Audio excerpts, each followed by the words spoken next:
your nervous system is like an orchestra, and your nervous system decides whether we feel safe or we don't feel safe. And I think a really important thing is when we're in a stress place, we can't separate clearly. It feels like we're overwhelmed because there's so many things we should be doing, from nutrition to stress reduction to all of this stuff. And it's exhausting.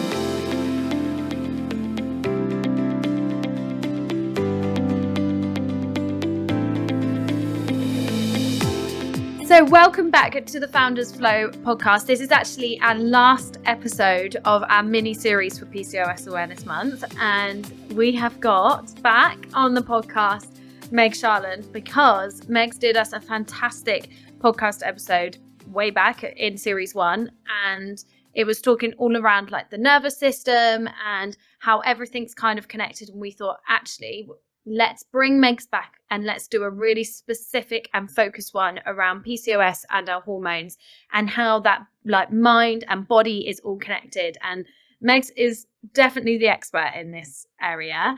And also, if you stick around to the end, there is a free gift coming for you guys from Meg's, which is worth not only a lot in monetary value, but in terms of health, mindset, and your general wellness. It is literally, you couldn't put a price on it. Meg's has completely transformed me when it comes to her hypnosis. I've nearly given it away, so I'll just shut up. And you just have to wait until the end. Have to wait until the end, and you'll hear about it fully. So I'll shut up. Welcome back, Megs. Hey. Hello. Thank you so much for joining us. Layla's also here, of course, from rainy Italy. So if you do hear a few thunderstorms, that'll be why, won't it, Layla? That will be crashes of thunder. Are you both well? Yeah, really good. Thank you. Yeah. Is everyone having a good? Well, September now, isn't it? So yeah, back in with it. Summer's over. Looking forward to Q4 and Christmas coming up. Oh my gosh, it's always Christmas. I have to say, I love the change of the seasons. I love it.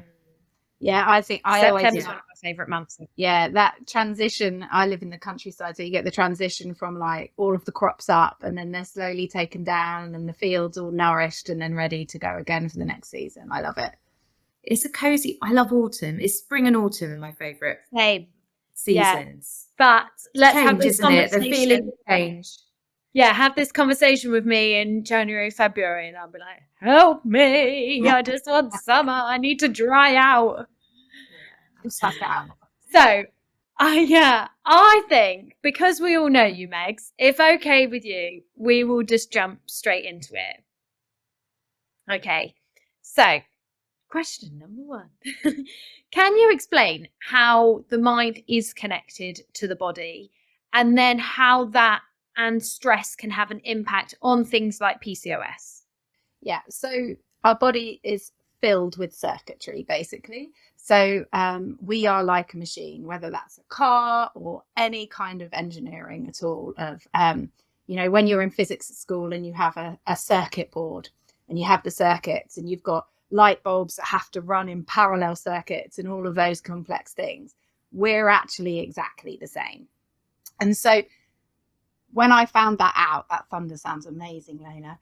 Yes, when I hear it. my dad. It's lightning as well, actually. Yeah, it's kind of sort of summarizing really my whole point of weather system is exactly the same, right? That my dad is an electrical engineer, taught us about circuits when we were in high school.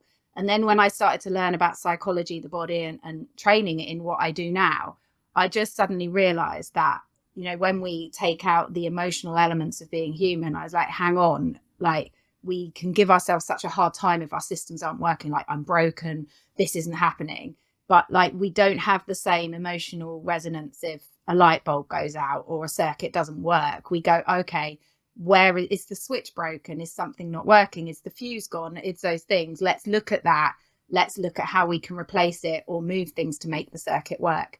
And I really loved that because I had chronic fatigue diagnosed at 15. What I really loved about that process is that it enabled me to understand that connection between the body and mind, that if we think that you've got your body, you've got your mind, but in terms of our whole body system, but then we also have our gut brain as well. And there are also lots of theories that the heart obviously is another element in its own entity with that as well. And so if you think we've got these parallel circuits running in our system, if one electrical current is out, what's going to happen to the other systems? They're going to become overloaded or not function to their best. And so whether it's with polycystic ovary syndrome or something else, when we have a strain in the body and overactivity, so whether it's fibroids or polycystic ovaries or any of those things, there is showing us that we have an imbalance in this machine, because the mind and body are constantly in conversation. And so if we're experiencing stress, whether it's from childhood, from trauma, an accident, or an impact of being on medications perhaps, or nutrition, whatever it is, the brain and the body send signals through our nervous system, through our fascia system, that can raise the cortisol and adrenaline. So for women with polycystic ovaries, this heightened stress response impacts inflammation, which can disrupt also our cycles, and it can increase and impact our insulin resistance levels. So when we look at it like that, very often, as women, we can be kind of egocentric in the way that it's like, it's broken, it's karma, it's my fault, I've done everything wrong. But from the moment, even when we're made in the womb, we now know that we are impacted by not just the stress that perhaps our mother is experiencing when we're in the womb, but there is evidence now of ancestral lineage passing through our DNA. So it isn't just lifestyle, which can be incredibly shaming for people with certain diagnosis.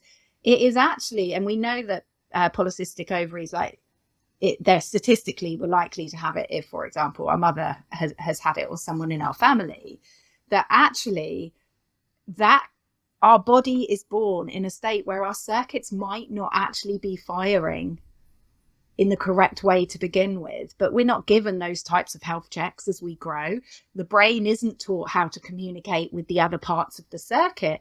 So the body simply builds its systems on a lot of guesswork of what instinctively through decades and ancestors before have done, rather than intelligence of what we know right now.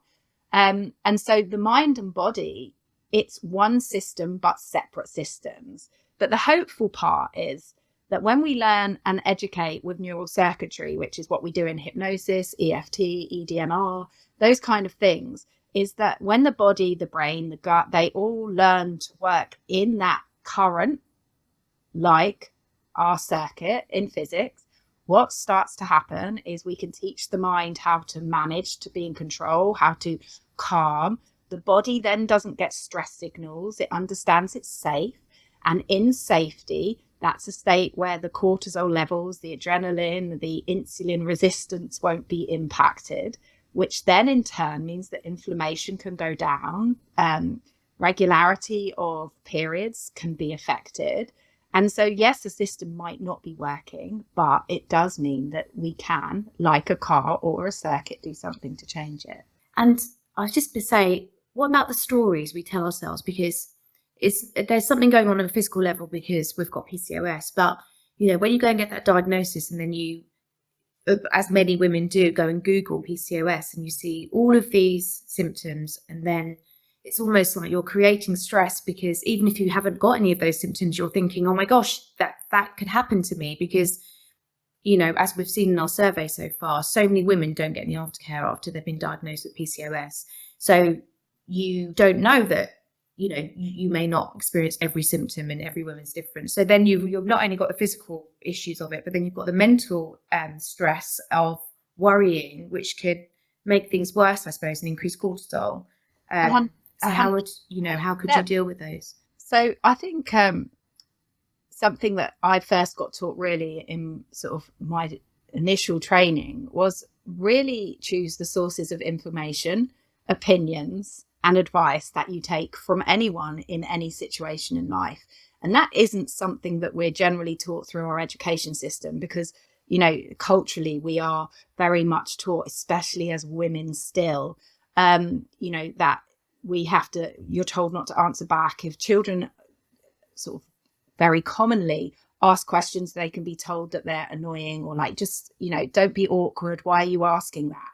And so by the time we get to adults where we've got this diagnosis, we kind of have actually been taught to appease and take what we're told as gospel, and to not question and not to challenge, because that's labeled with being a diva, like being demanding, like, and all of those kind of things. And very commonly, if a woman has had that experience growing up, by the time you get diagnosis and you're sat in someone in the stereotypical white coat telling you what's going on, and then you're looking it up on the internet, then you are going to believe what happens. And our unconscious bias is the system in our body where, if our dominant stories, our dominant knowings, is like a magnet where it will attract it. So if you want to become pregnant, what do you start seeing everywhere? Newborn babies and pregnant people. If you want to buy a red car, you go out and you suddenly start seeing red cars everywhere that you like, red cars that you don't. So if you're filling your unconscious bias with the way that sometimes the medical practice, if you're great and you get a really lovely doctor that explains it in a certain way, that's going to literally affect your entire process of how you manage it. Also, socially and culturally, we know that there's a lot of associations with polycystic ovaries that are outdated, like you'll never have children, this will happen, this will happen, this will happen, is that actually then people will also embed and transfer that onto you, even if you're not exposed to it. So actually, when we go through a chronic illness or a diagnosis like this with polycystic ovaries, it's really important to actually take some time yourself to sit with how you want to approach the process, and not we're taught in a culture of fear to work from stress and panic. But actually, when a circuit breaks, when the light bulb goes, we don't all go into like oh my God, like the whole house could be doing this, there could be a fire, so oh my God, what's happening? We go, oh, the light bulb's gone, let's turn the electrics off here, let's take the bulb out. Do we need have we got a new light bulb? No. Do we need a new one? What charge do we need for it? Right, it needs to be this one. It's a screw light bulb.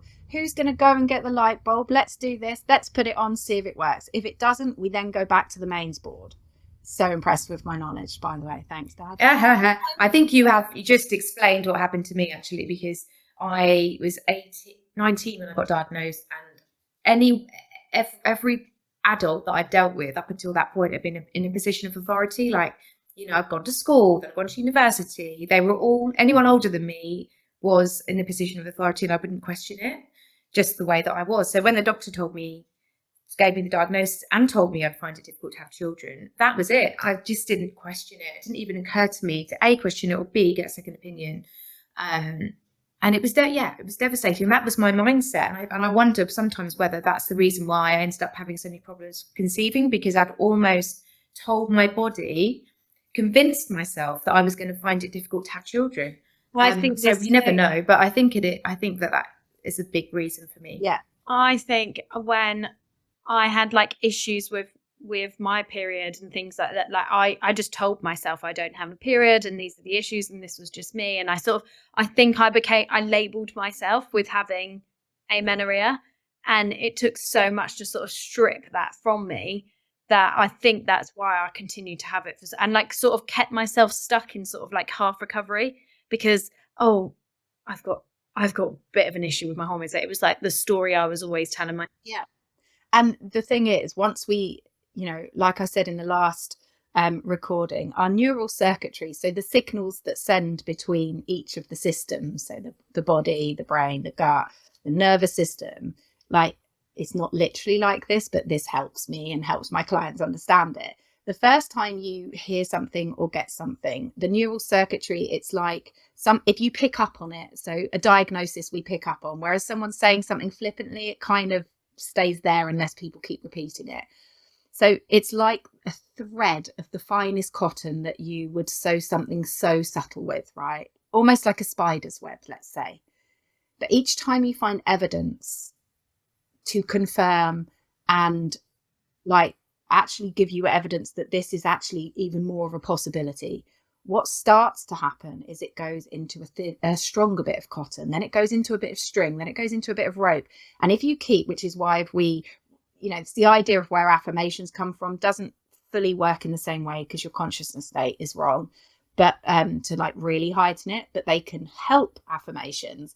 But in terms of, if we go into the unconscious state that we do when we do hypnosis, for example, which is just a deep relaxation state, we can then take what was like a strong rope into like a metal, which can then go into gold or platinum and become like so strong that that is your circuitry.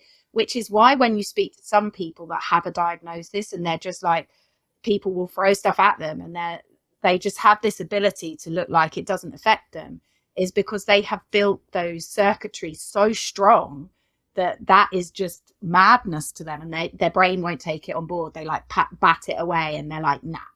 But if you take on certain rules and systems of a diagnosis as like gospel, your platinum circuitry becomes, I can't have children, my periods will never be regular, I am just I'm the unlucky person to get this. And that creates such a powerless sense of self, which when any of us feel powerless, the nervous system gets put into a heightened stress response, which then means that the level of cortisol and the other 20 and beyond stress hormones that are released in the body is that we are then in a constant state of medium to chronic stress without even knowing it, because we're like, my system doesn't work, I'm useless, I'm a bit crap, like everything's failing inside me. And so then the next pathways that start to build are all of those things. And part of my work is very much teaching people how to have the restraint over all of those influences and conditions, so that you actually teach the platinum pathways to be things that aren't delusional, but are very grounded and allowing you to be attuned with your body so that you can help your system function at its best. And outcome wise, for some people, it will mean that they go on and they carry and have children.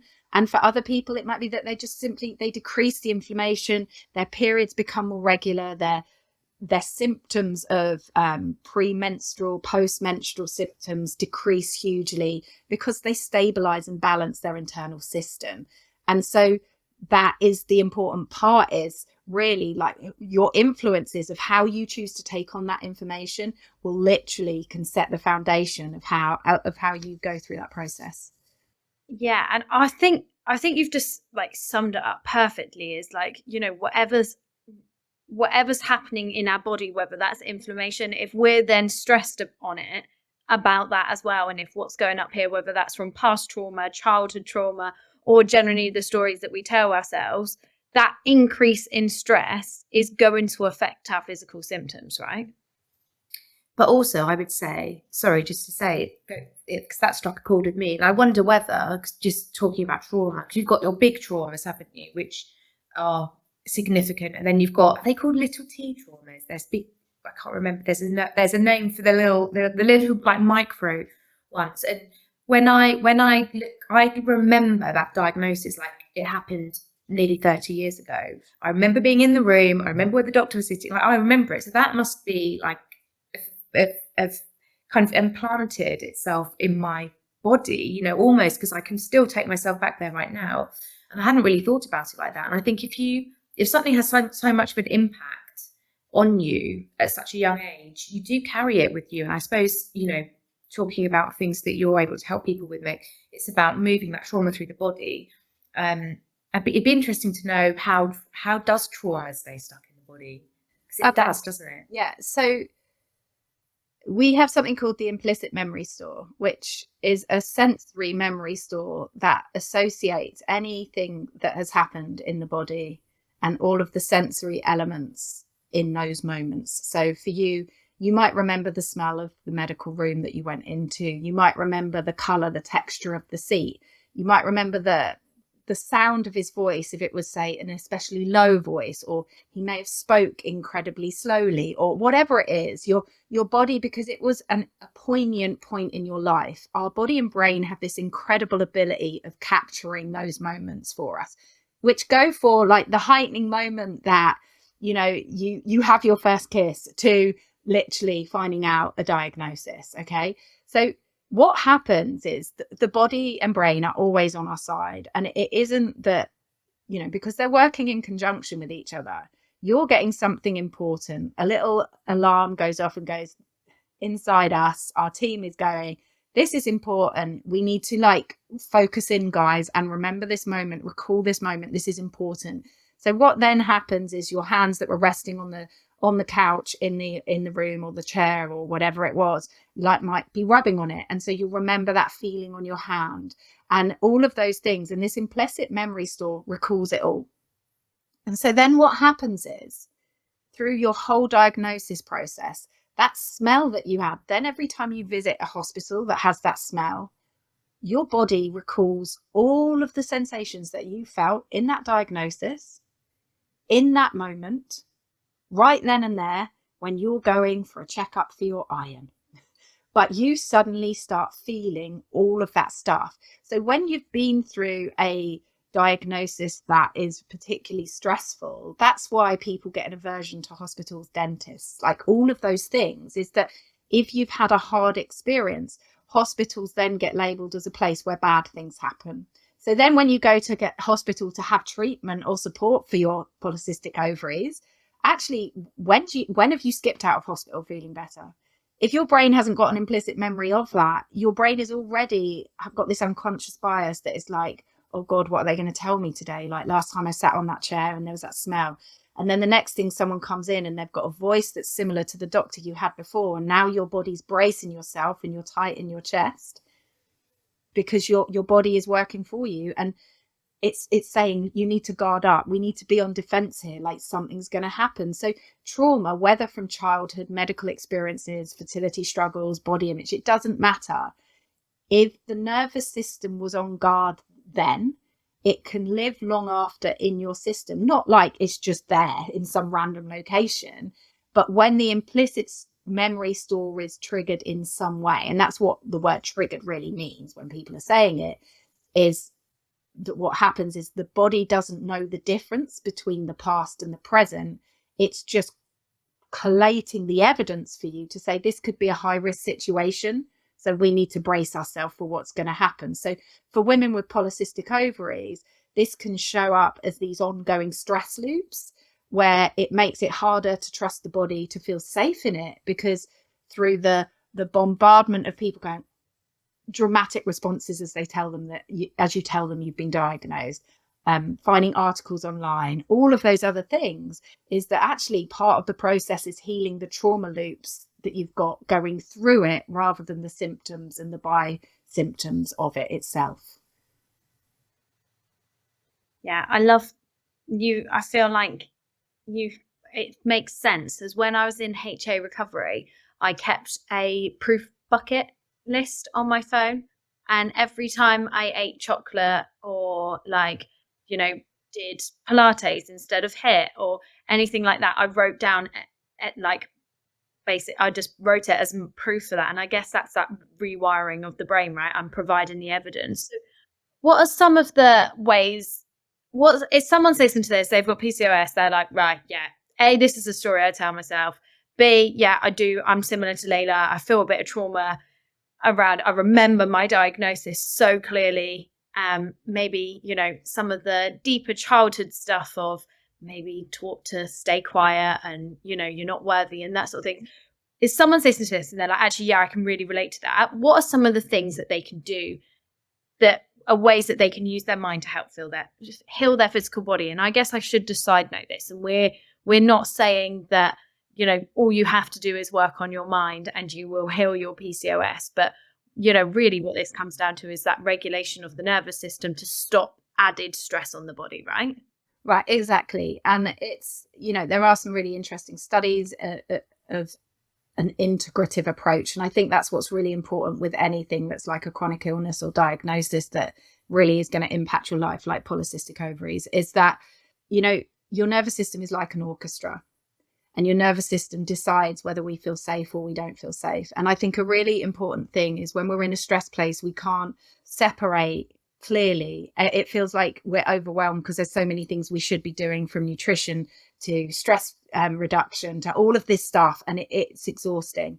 And I think it's really powerful to start to just sit with looking at, rather than go, oh, but my childhood, this happened and all of that, is actually, if we just stand back from everything that's happened in our life and work with, primarily to begin with, looking at the state of our own nervous system and hormones and working from there first before anything else. And if you've had past trauma that you feel is, you know, something that is causing your insecurity, and there are some very interesting studies on women that have ovarian and womb based challenges and health difficulties that have had trauma in the past. And if you are somebody that has had trauma in the past, whether abuse or health operations, medical challenges, there are some evidence that the body can become protective, but they are holistic medicine sort of research papers, is that if you feel that that could resonate with you, I would then look to go to a holistic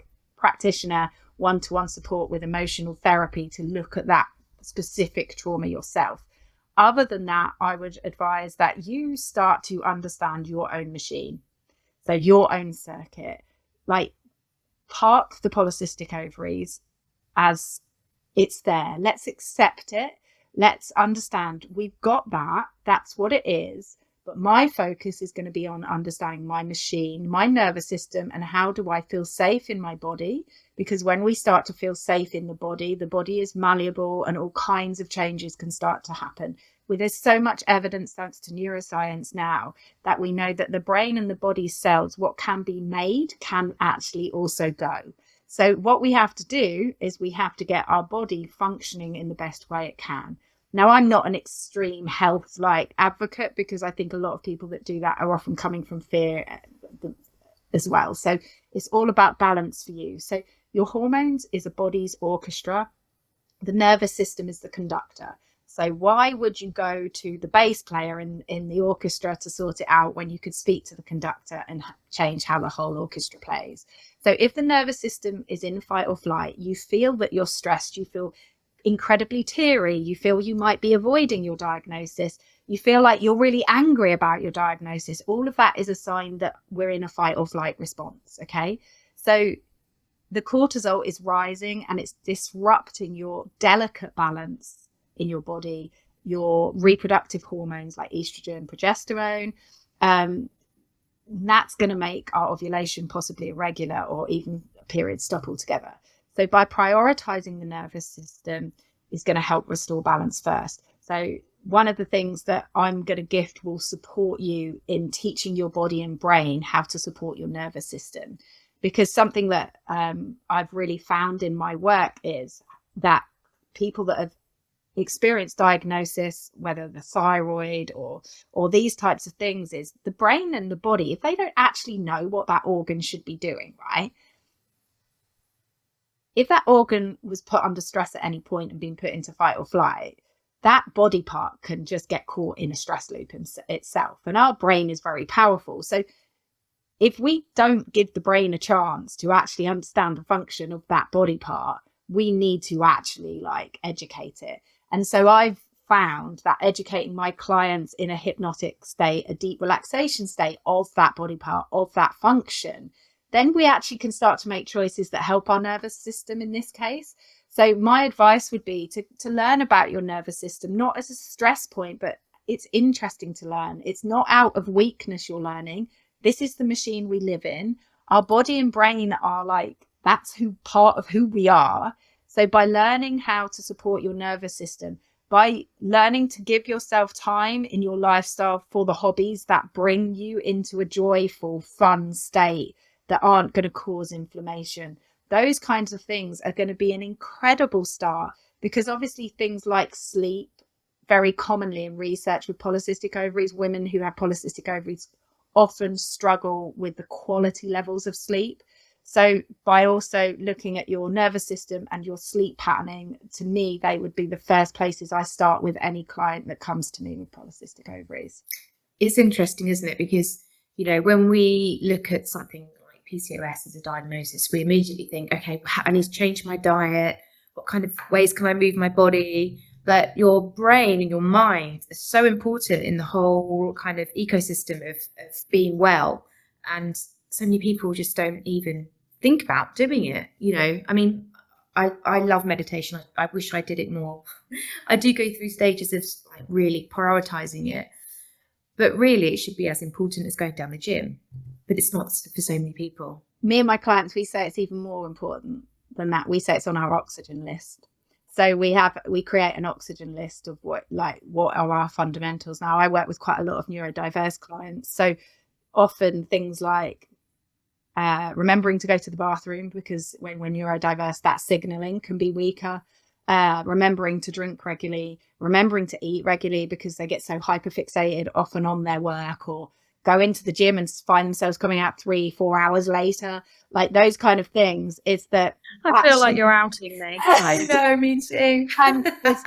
Actually, when we create and teach the body and brain what our oxygen list is like our nervous system is our oxygen list, right? Because actually our nutritional choices, and I've worked quite closely in the past with a nutritionist with her clients, is that, what I taught her clients is that if you work with your nervous system first, all those cravings for sugary things to lift your energy because your mood is fluctuating like this, if we actually work with the nervous system, because you can't do like body-led nutrition of following what your body wants if your body's in a stress state, right? So actually getting your body into a place where it understands regulation and it feels safe in that space, you make different choices. Like, when do you really go for the foods to spark your energy quickly?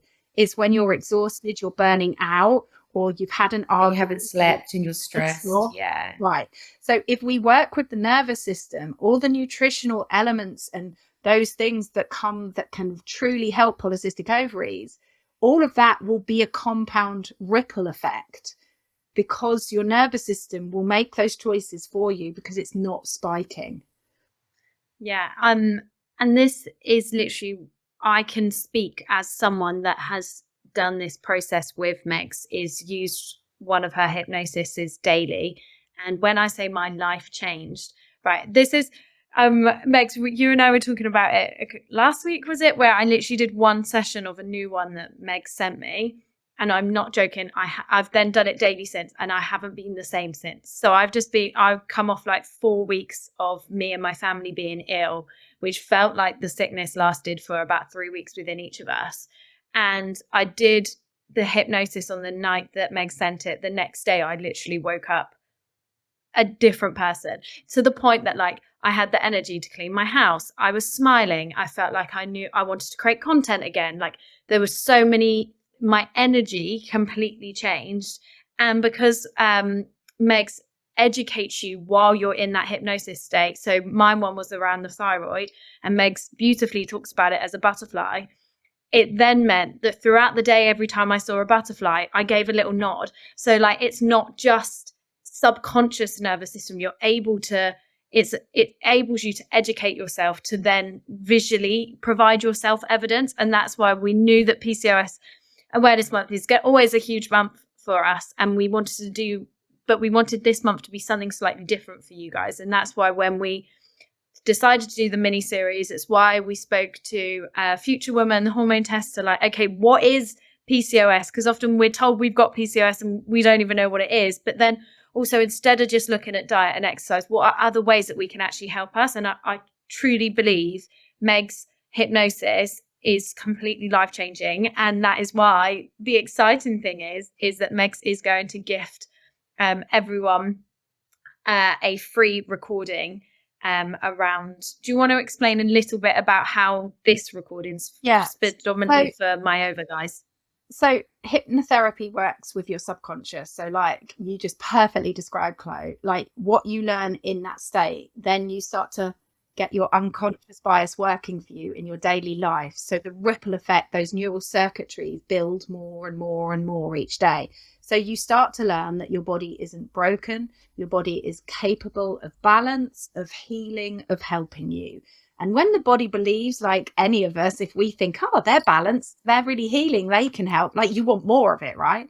And so I've specifically written hypnosis as part of my Safe Inside series, which isn't released out to the general public yet, just for the listeners here. And it is Safe Inside for your nervous system. And in this hypnosis, it is specifically wiring your body and all of those other circuits, what the nervous system is, how it functions and how it wants to help you.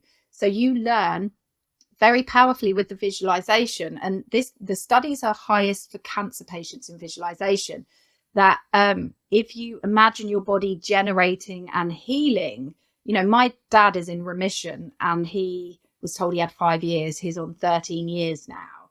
And literally the first thing his consultant told him was to do visualizations. Okay. So this hypnotherapy is specifically designed that you connect with what I've created as an inner doctor within your system.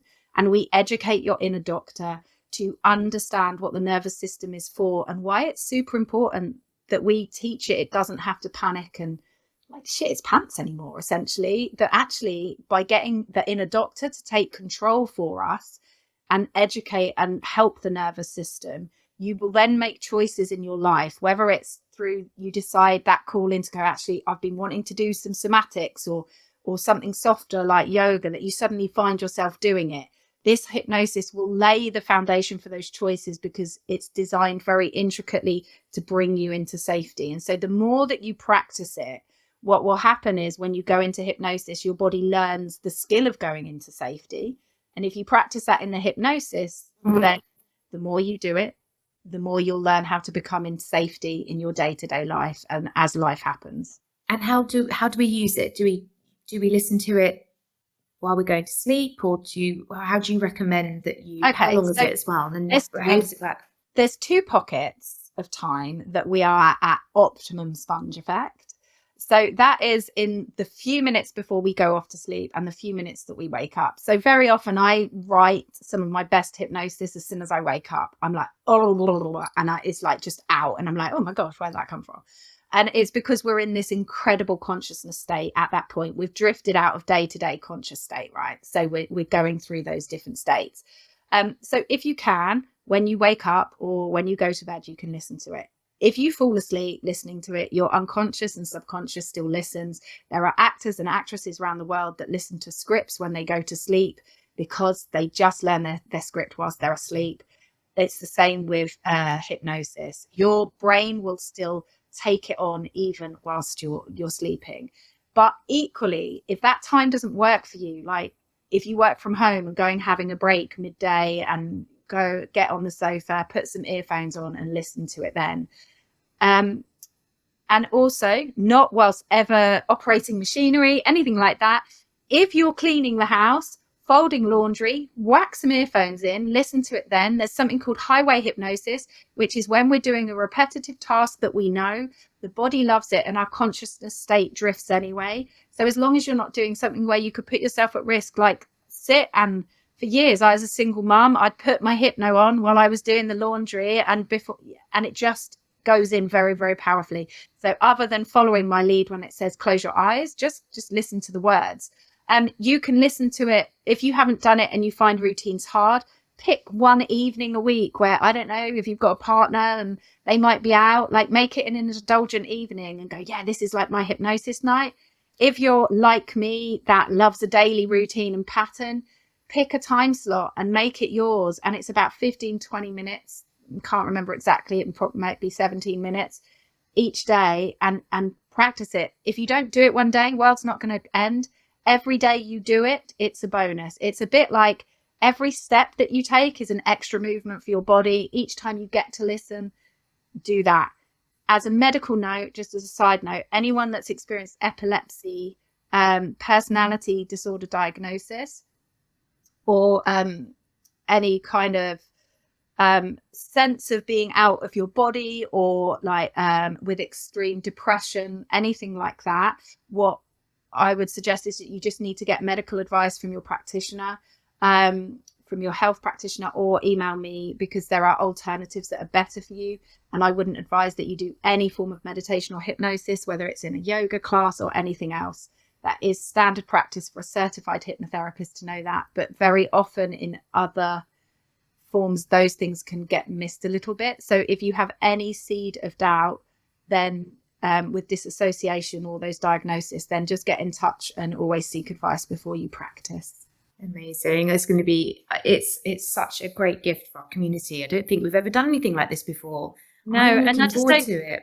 Yeah, and I think it's missed, isn't it? Like Layla, you and I love all this stuff, and like I just think there's so many on like mainstream advice, if you like, that I still think misses this huge component out. So I think it's going to be so helpful.